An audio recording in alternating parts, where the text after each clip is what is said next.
కరీంనగర్లో రాష్ట్ర స్థాయి పోలీసు క్రీడోత్సవాలు సందడిగా సాగుతున్నాయి. దిగువ మానేరు జలాశయంలో తెప్పల పోటీలు కనువిందు చేస్తున్నాయి. తాజా వివరాలు మా ప్రతినిధి అలీముద్దీన్ ప్రత్యక్ష ప్రసారం ద్వారా అందిస్తారు.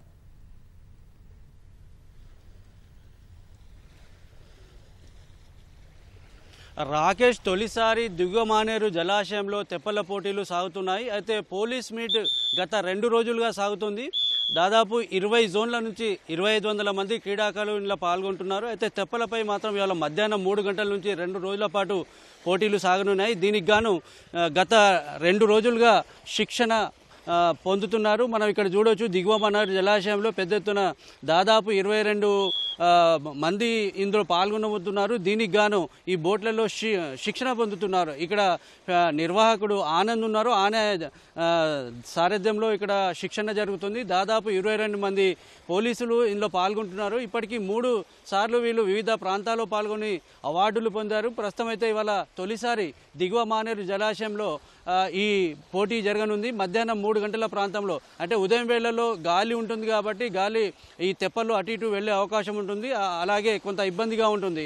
ఈ క్రమంలో మధ్యాహ్నం 3 గంటల ప్రాంతంలో శిక్షణ నిర్వహించనున్న ఈ పోటీలు జరగబోతున్నాయి. దాదాపు 22 మంది పాల్గొన్నారు. ఇప్పటికే చాలామంది నేషనల్ స్పోర్ట్స్లో కూడా పాల్గొన్నవారు తొలిసారి ఇందులో పాల్గొంటున్నారు. అయితే ఎలా జరుగుతుంది, అసలు ఎలా నిర్వహించబోతున్నారు, నిర్వాహకులు ఆనంద్ ఉన్నారు. ఒకసారి అడిగి తెలుసుకునే ప్రయత్నం. ఆనంద్ గారు, ఈ పోటీలు దిగువ మానేరు గతంలో ఎప్పుడైనా జరిగాయా?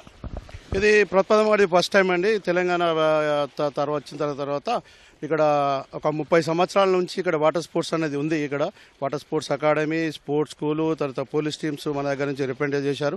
ఆల్ ఇండియా లెవెలే కాకుండా అంతర్జాతీయ స్థాయిలో ఇక్కడ నుంచి 3 క్రీడాకారు పోలీసు వాళ్ళు ఉన్నారు. ఇది టోటల్గా ఇది కెనోయింగ్, కయాకింగ్ అనేది జలక్రీడ. చూస్తుంటే చిన్నగా ఉంటుంది, తర్వాత ప్రమాదకరంగా అనిపిస్తుంది, కానీ టోటల్లీ అడ్వెంచరస్ గేమ్ ఇది. ఇది రాష్ట్రంలో అదృష్టం ఏంటంటే ఈ పీటీసీ, డిటీసీ హెడ్ క్వార్టర్స్కు దగ్గరనే ఈ జలాశయం ఉండడం ఈ వాటర్ స్పోర్ట్స్కు చాలా అదృష్టం అండి. ఇక్కడ ఇది వచ్చేసి ఇది 3వ ఛాంపియన్షిప్.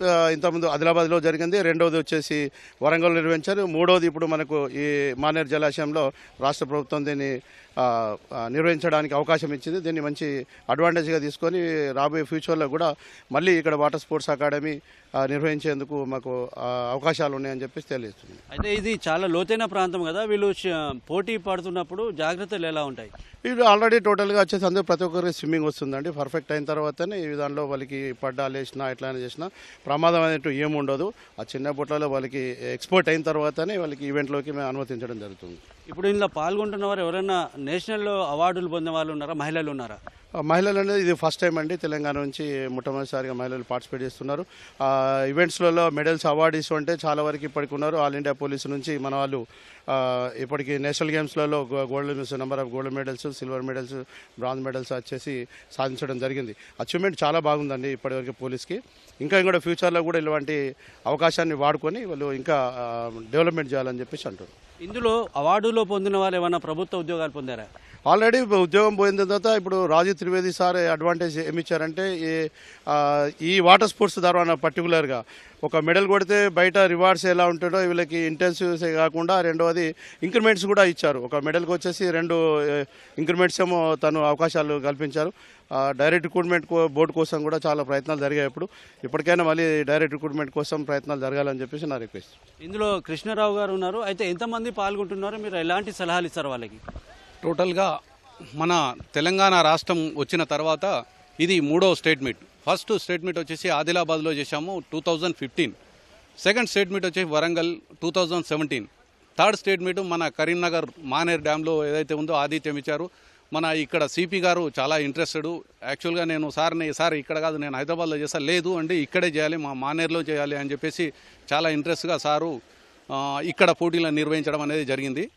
ముఖ్యంగా వచ్చేసి మన దగ్గర తెలంగాణ పోలీసులో చాలా వరకు ప్రావీణ్యం ఉన్న క్రీడాకారులు చాలామంది ఉన్నారు. ఆరిఫ్ ఖాన్ అని చెప్పేసి మన దగ్గర నేషనల్ గోల్డ్ మెడలిస్టు. నేను ఆల్రెడీ దగ్గర ఒక 12 మెడల్స్ తీసుకున్నాను. Nationals all India police gold medallist 2 times. మనకు అత్యధికంగా మెడల్స్ వచ్చింది వాటర్ స్పోర్ట్స్లోనే. తెలంగాణ ఉమ్మడి స్టేట్ ఉన్నప్పుడు కూడా, తెలంగాణ డివైడ్ అయిన తర్వాత కూడా అత్యధిక మెడల్ తీసుకోవడం జరిగింది. ఈ క్రీడలు వచ్చేసి మొత్తం టోటల్గా 10 జోన్ల నుంచి మన దగ్గర క్రీడాకారులు ఉన్నారు. ఒకటి జోగులాంబ, హైదరాబాదు, చార్మినారు, రాచకొండ, సిరిసిల్ల, రాజన్న సిరిసిల్ల, కాళేశ్వరం జోన్ల నుంచి మొత్తం ఒక 36 మెంబర్స్ పార్టిసిపేట్ చేస్తూ ఉన్నారు.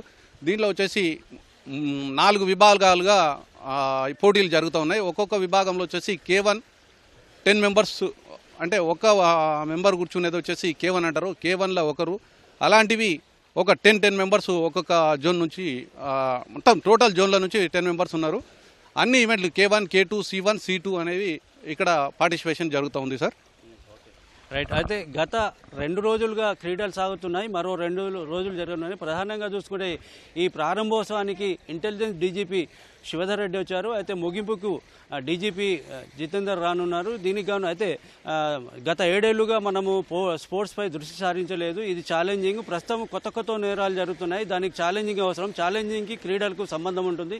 అయితే ఎప్పుడు కూడా క్రీడల్లో పాల్గొంటే పోలీసులు తమ విధులో కూడా రాణిస్తారని చెప్పేసి డీజీపీ అన్నారు. ఈ క్రమంలోనే ఈ క్రీడల్లో పాల్గొనేందుకు పెద్ద ఎత్తున ఉత్సాహం కనబడుతుంది. అయితే గతంలో ఎన్నడూ లేని విధంగా ఎల్ఎండిలో నిర్వహిస్తున్నారు కాబట్టి చూడడానికి కూడా చాలా పెద్ద ఎత్తున ప్రజలు వచ్చే అవకాశం ఉంది. దీనికి గాను కట్టుదిట్టమైన ఏర్పాట్లు చేశారు.